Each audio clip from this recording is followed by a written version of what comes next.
nous voyons un jeune homme nommé Yu Damduk qui participe à un entretien d'embauche. L'un des recruteurs lui demande comment il purifie les eaux minérales et il explique qu'il utilise une machine de purification de l'eau fournie par le gouvernement. Cependant, lorsqu'on lui demande ce qui le motive à rejoindre l'entreprise, Yu n'arrive pas à répondre. Les enquêteurs, qui avaient déjà vu son CV, ont conclu qu'il n'avait pas de talent ou d'expérience particulière pour travailler dans l'entreprise. Pour ne rien arranger, ils ont méprisé Yu et l'ont accusé de leur faire perdre leur temps. Yu s'est alors demandé pourquoi l'entreprise n'avait pas établi de critères de recrutement et ils ont expliqué que la loi interdisait toute discrimination à l'encontre des candidats qui n'avaient pas de talent. En entendant cela, Yu s'est mis en colère et a serré le poing de frustration parce qu'il en avait assez que les gens jugent toujours les autres en fonction de leur talent. Après l'apparition des zones appelées donjons, un nouveau potentiel s'est éveillé chez certaines personnes et cette caractéristique a été nommée talent. Beaucoup de gens considèrent le talent comme un don à l'humanité. Yu pensait de même, jusqu'à ce qu'il se rende compte qu'il n'avait lui-même aucun talent. Cette prise de conscience l'a frustré et contrarié, et il ne comprenait pas pourquoi les gens accordaient tant d'importance au talent. Au cours de l'entretien, l'intervieweur a dit à Yu que l'objectif principal de leur entreprise était de faire du profit et que les personnes sans talent, comme lui, ne leur seraient d'aucune utilité. Il était conscient de ne pas avoir de talent, mais il s'est quand même présenté. Ensuite, il a souligné que l'attitude des intervieweurs était discriminatoire à l'égard des personnes qui n'ont pas de talent. Cependant, les enquêteurs ne se sentent pas coupables et le méprisent. Agacé, Yu a sorti un dictaphone et a exigé des excuses de la part de tous ceux qui l'ont interviewé, ce qui a fait paniquer les intervieweurs. À ce moment-là, il a prévu d'envoyer l'enregistrement à la Commission des droits de l'homme et a quitté la pièce en se sentant blessé. Après avoir quitté le bureau, Yu a envoyé l'enregistrement à l'agence compétente et a continué à se sentir contrarié par le fait que les gens accordent trop d'importance au talent. Ses émotions se sont intensifiées lorsqu'il a marché sur un chewing-gum et a été éclaboussé par de l'eau dans la rue. Dans l'après-midi, il a dû nettoyer des vomissures laissées par des personnes ivres dans sa chambre, ce qui s'est ajouté à sa frustration. Ensuite, il s'est plaint d'avoir passé une mauvaise journée à cause de sa malchance. Il a ensuite parlé à sa mère, qui a compati avec lui parce qu'il devait travailler à sa place. Il parle du fait que l'oncle de Yu n'a pas remboursé ses dettes, ce qui leur rend la vie difficile. En entendant cela, Yu s'est énervé et lui a demandé de ne pas mentionner son oncle, mais sa mère lui demande de respecter son oncle. Cependant, il est devenu encore plus frustré parce que son oncle n'avait pas l'intention de payer cette dette. Après la conversation, Yu s'est senti coupable d'avoir crié sur sa mère et il lui a dit de ne pas s'inquiéter de ses factures d'hôpital parce qu'il était une personne éduquée qui trouverait un emploi. Il a raccroché le téléphone, pris de remords. En sortant, Yu allume une cigarette, mais il se mit soudain à pleuvoir, ce qui l'irrita. Il maudit les dieux pour la malchance qu'il a eue ce jour-là et ne se soucie plus de savoir s'ils existent ou non. Il s'est agenouillé sous la pluie battante, déversant sa colère contre les dieux, jusqu'à ce qu'il soit soudain frappé par la foudre alors qu'il levait son majeur vers le ciel. À ce moment-là, Yu a cru qu'il allait mourir foudroyé et s'est évanoui. Lorsqu'il s'est réveillé, une fenêtre d'état est apparue, l'informant que les dieux l'attendaient. Il s'est demandé où se trouvaient les dieux, car il se moquait d'eux lorsqu'il a été soudainement frappé par la foudre. Il pensait que la foudre était une punition du ciel, mais il était étonné que son corps soit indemne. En outre, il a remarqué qu'il pouvait désormais lire la fenêtre système qui s'affichait, ce qui était différent de ce qu'il faisait auparavant. À ce moment-là, il réalisa qu'il avait peut-être un talent grâce à la foudre. Cependant, il ne savait pas comment le tester. Puis, sorti de nulle part, il appela la fenêtre de statut, qui présentait un système d'emploi à temps partiel pour les dieux. Bien qu'il rigolât à l'idée que même chez les dieux, il ne pourrait obtenir que des emplois à temps partiel comme dans le monde réel, il essaya de rester positif et consulta rapidement la liste des emplois à temps partiel pour les dieux sur la fenêtre. En parcourant la liste, Yu remarqua qu'il y avait plusieurs catégories d'emplois disponibles. Cependant, lorsqu'il essaya d'y accéder, le système le bloqua, déclarant que son pouvoir divin n'était pas suffisant. Le système expliquait également que la puissance divine était l'énergie utilisée par les dieux, ce qui le poussait à chercher un emploi qui n'en nécessitait pas. En continuant ses recherches dans la fenêtre d'état, Yu est tombé sur une annonce de Thor qui recherchait des travailleurs à temps partiel pour créer un donjon.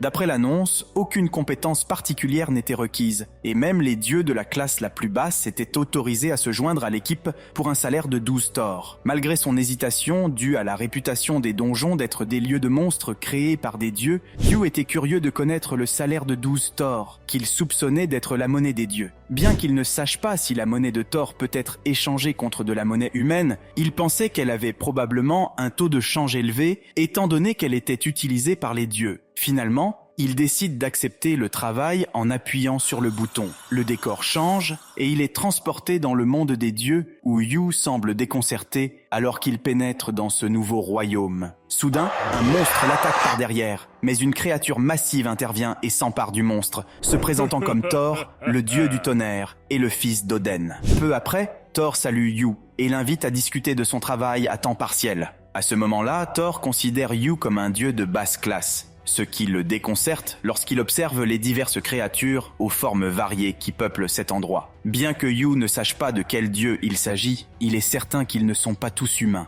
et il a l'impression d'être le seul humain de la région.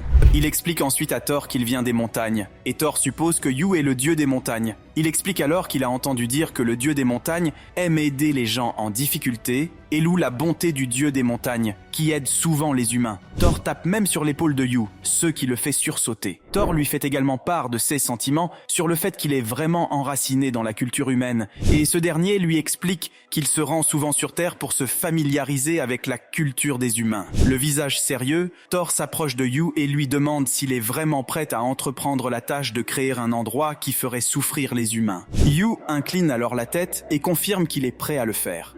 Lorsqu'ils arrivent sur le site de construction du donjon, Thor explique qu'il sera basé sur le concept du labyrinthe du Minotaure. Après cette explication, Yu commence sa première journée de travail sur la construction du donjon. En entrant sur le chantier, Yu est impressionné par la taille et la complexité du projet. L'un des ouvriers l'appelle et l'invite à participer aux travaux. La construction du donjon implique de nombreux dieux de bas niveau, et Yu s'intègre rapidement au groupe. Son travail est similaire à celui d'un bâtisseur ordinaire, et il travaille sans relâche aux côtés de ses collègues. Alors qu'il se trouve dans une calèche avec l'un de ses collègues dieux de bas niveau, il est félicité pour son travail acharné et son dévouement. Le dieu fait remarquer qu'il n'a jamais vu un dieu asiatique aussi assidu, et Yu est encouragé par les compliments. Il sent que ses compétences sociales lui donnent un avantage, et il prend de plus en plus confiance en ses capacités. Alors qu'ils descendent de la calèche et poursuivent leur travail, l'autre dieu avertit Yu de faire attention, car de nombreux pièges sont disséminés sur le chantier.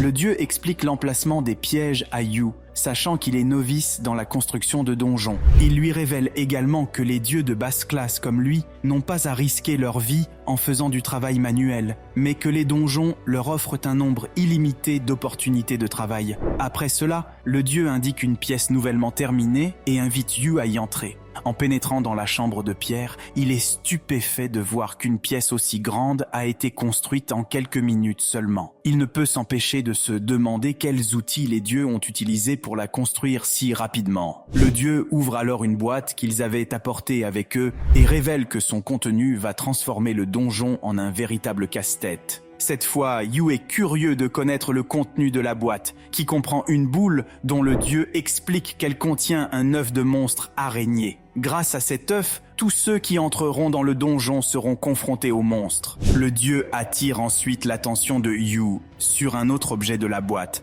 un homme lézard. En examinant l'homme lézard, Yu remarque une zone transparente sur son cou. Curieux de savoir ce que c'est, il tend la main pour essayer de le toucher. Mais le dieu l'avertit rapidement de ne pas toucher la créature dans son état actuel. La zone transparente est en fait un point vital de l'homme lézard, et la créature n'est pas encore totalement achevée. Au bout d'un moment, Yu et son compagnon entrent dans la pièce suivante où se cachent les gobelins. Ils savent qu'ils sont proches de leur destination finale, car les humains qui ont réussi à traverser le donjon atteignent cette zone. Soudain, Yu sent un air très froid autour de lui et remarque une ombre noire à proximité. En une fraction de seconde, un gobelin surgit de nulle part et l'effraya. Voyant l'expression effrayée de Yu, le gobelin éclate de rire et se moque de lui. Peu après, le dieu qui accompagnait Yu lui expliqua que le gobelin changerait d'attitude une fois le donjon terminé. D'après lui, les gobelins étaient suffisamment intelligents et malins pour que les humains aient du mal à s'en sortir. Plus tard, ils atteignirent la fin du labyrinthe. l'endroit où réside le boss du donjon. La pièce était splendide, et Thor les salua en complimentant la performance de Yu. Avec un sourire, il déclara que tout cela était dû à la gentillesse et à l'attention de Thor. Peu après, Thor les interrogea sur l'emplacement des monstres, et le dieu de basse classe expliqua que le travail en était à sa phase finale. Il apprécie leur travail et lève son Mjolnir pour ramener Yu dans sa chambre. Cependant, Yu semble paniqué, mais Thor lui balance son Mjolnir, et en un éclair, il est de retour dans sa chambre. Lorsque Yu fut renvoyé dans sa chambre, il se sentit mécontent car il pensait que la façon dont Thor renvoyait les gens était extrême, d'autant plus qu'il croyait que Thor le punissait pour avoir menti sur sa qualité de dieu. Il réalise alors que cette étrange expérience n'était pas un rêve et qu'il avait en fait subi un véritable réveil. Peu après, Yu a reçu une notification du système indiquant que son salaire à temps partiel avait été transféré avec succès. Curieux, il vérifia et trouva le God Shop, un magasin qui vendait divers articles pour les dieux. À sa grande surprise, Yu vit divers équipements utilisés par les dieux, allant de la lance Gungnir du dieu tout-puissant Odin à l'armure du lion Néméan, en passant par le collier de Freya, ainsi que diverses compétences de haut niveau pouvant être obtenues, telles que le pouvoir de la foudre, couramment utilisé par Thor, le pouvoir de la flamme d'Héphaïstos et le pouvoir de la destruction utilisé par le dieu Arès. En voyant tous ces objets rares, Yu s'est mis à rêver de les acheter et de devenir un dieu à corps humain. Peu de temps après, alors que Yu parcourait avec enthousiasme la boutique du dieu, il reçut un message décourageant du système qui lui indiquait qu'il ne possédait pas assez d'argent divin pour acheter les armes ou les compétences qu'il désirait.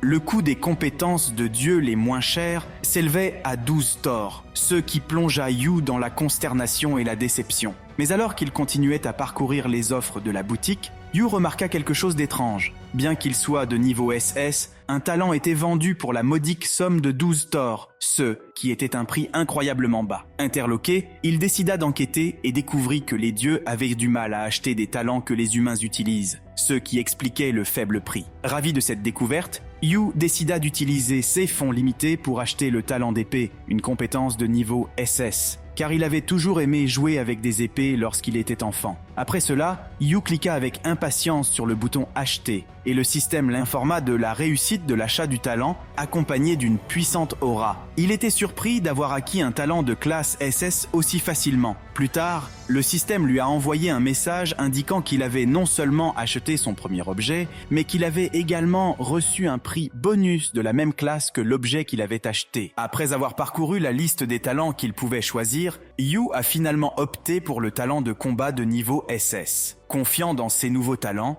il s'effondra soudainement sur le sol. Le système l'informa que son corps était en train de se renforcer pour correspondre au talent qu'il venait d'acheter, ce qui impliquait d'augmenter sa capacité pulmonaire et sa force musculaire. Il finit par perdre connaissance. Pendant son état d'inconscience, il a eu la vision de sa mère qui s'excusait de l'avoir fait souffrir dans sa vie, ce à quoi il a répondu qu'il possédait déjà un talent, malgré la certitude de sa mère que ce n'était pas possible. À son réveil, Yu se sentit confus et eut mal à la tête en se remémorant le rêve de sa rencontre avec sa mère. Il invoqua alors la fenêtre de statue qui révéla qu'il possédait désormais le titre de dieu de basse classe, équipé d'un talent d'épée de niveau SS et d'un talent de combat. Cette prise de conscience lui fit comprendre pourquoi il pouvait travailler dans le monde des dieux. Et il était stupéfait que quelqu'un comme lui, qui était né sans talent, puisse devenir un dieu. Peu après, Yu reçut un appel de sa mère, qui l'informa de ne pas se rendre à l'hôpital. Ces paroles ont laissé Yu perplexe jusqu'à ce que quelqu'un d'autre prenne la relève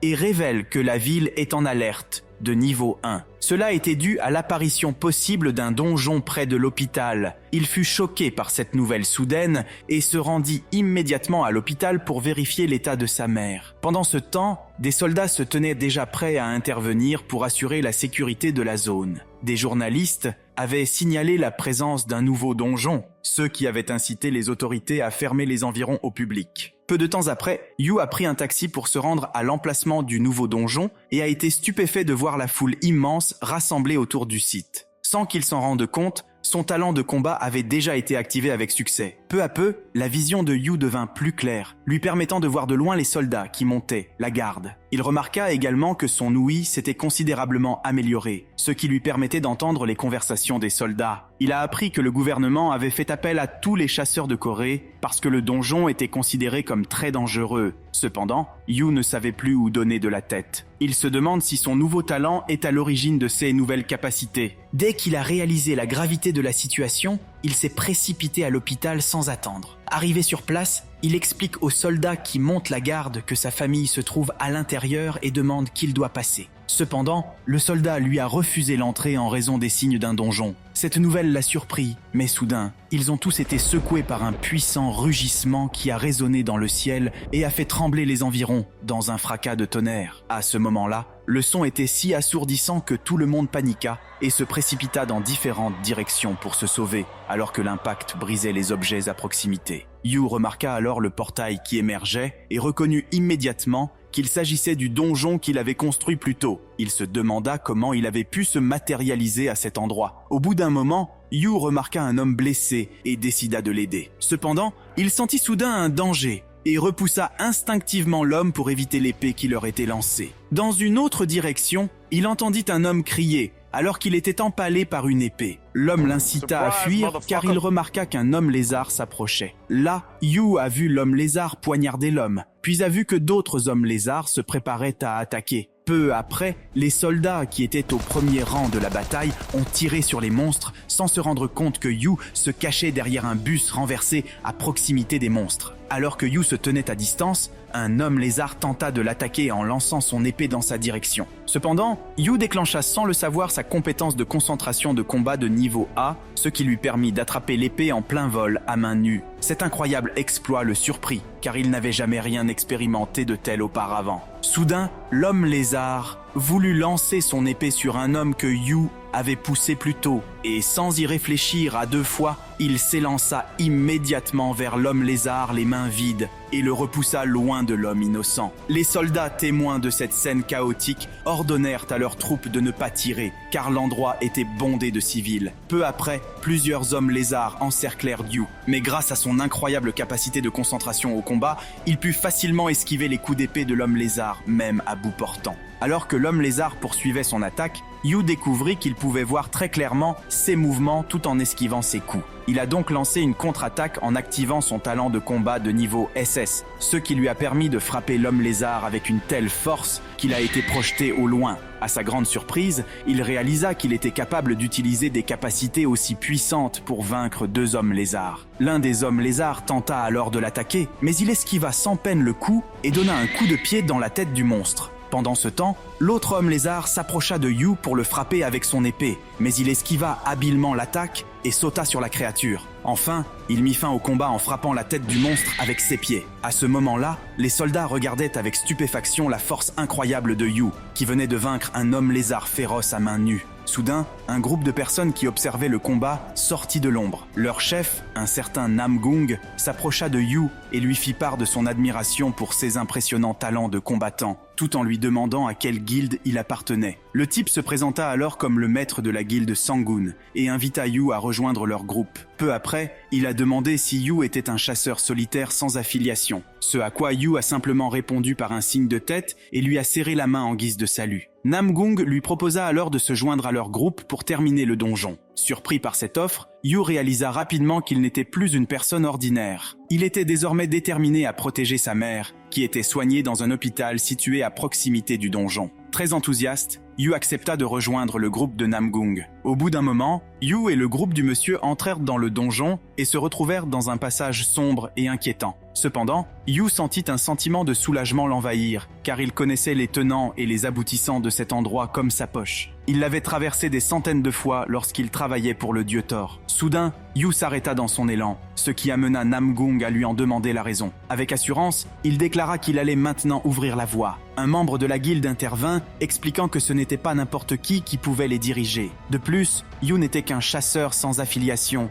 contrairement aux membres de la guilde qui avaient une chaîne de commandement. Yu tenta alors d'expliquer pourquoi il les avait arrêtés, révélant que la pièce dans laquelle il s'apprêtait à entrer était remplie de pièges mortels. En riant, le chef le remercia pour son audace, mais il ne croyait pas aux paroles de Yu, tandis qu'il avait déjà envoyé des éclaireurs. Yu ramassa donc une pierre et la lança dans la pièce. Soudain, un piège surgit du sol et détruisit la pierre. Cela fit taire Namgung et ses compagnons, qui s'étaient vantés que leur guilde avait effectué de nombreux balayages de donjons. Tout le monde eut l'air surpris, en voyant les nombreux pièges qui remplissèrent la pièce. Yu commença alors à expliquer de quels pièges il s'agissait et comment ils s'activaient à la moindre pression. Il les avertit que les lances apparues plus tôt étaient faites d'un alliage spécial capable de transpercer la plupart des armures. Il insista ensuite sur le fait que le piège avait l'air très simple, mais qu'il était bien plus mortel qu'il ne le pensait. Namgung était curieux de savoir où Yu avait obtenu toutes ces informations, mais il a gardé le secret en déclarant qu'il s'agissait simplement d'un secret d'affaires. De plus, il ne voulait pas révéler qu'il avait participé à la construction du donjon, car le groupe de chasseurs aurait pu le tuer. Peu après avoir franchi une salle remplie de pièges dangereux,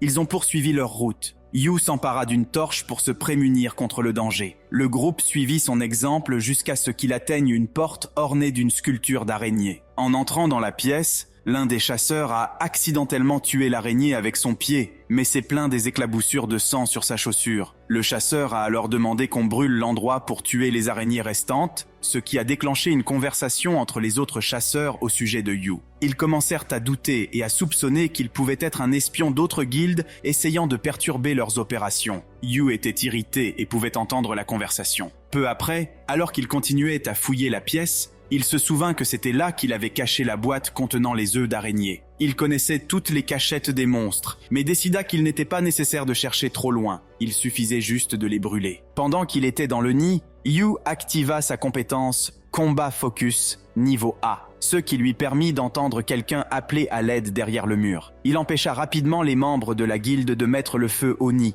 et les informa que quelqu'un était coincé à l'intérieur. Le chef du groupe ordonna à ses membres d'utiliser une formation défensive tout en cherchant les personnes piégées et interdit toute attaque de zone. Il regarda Yu avec étonnement, ne sachant pas comment il pouvait entendre quelqu'un demander de l'aide alors que les autres ne le pouvaient pas. Cependant, comme Yu connaissait l'emplacement des personnes piégées, il décida d'envoyer une équipe de soutien pour suivre ses ordres. Yu fut surpris qu'il lui demande de diriger le groupe. Soudain, une chasseuse appela et dit à Yu d'être le chef du groupe parce qu'il les avait aidés à traverser le donjon. Peu après, Yu a demandé la coopération de la chasseuse, qui lui assura qu'il n'avait qu'à indiquer l'emplacement des personnes piégées et que l'équipe de soutien s'occuperait du reste. Lorsque la chasseuse découvrit que Yu n'avait pas d'arme, elle lui suggéra d'utiliser une épée pour se protéger. Après avoir fait ses adieux, elle disparut de sa vue. Il se demanda alors comment elle connaissait son nom, mais n'eut pas l'occasion de le lui demander.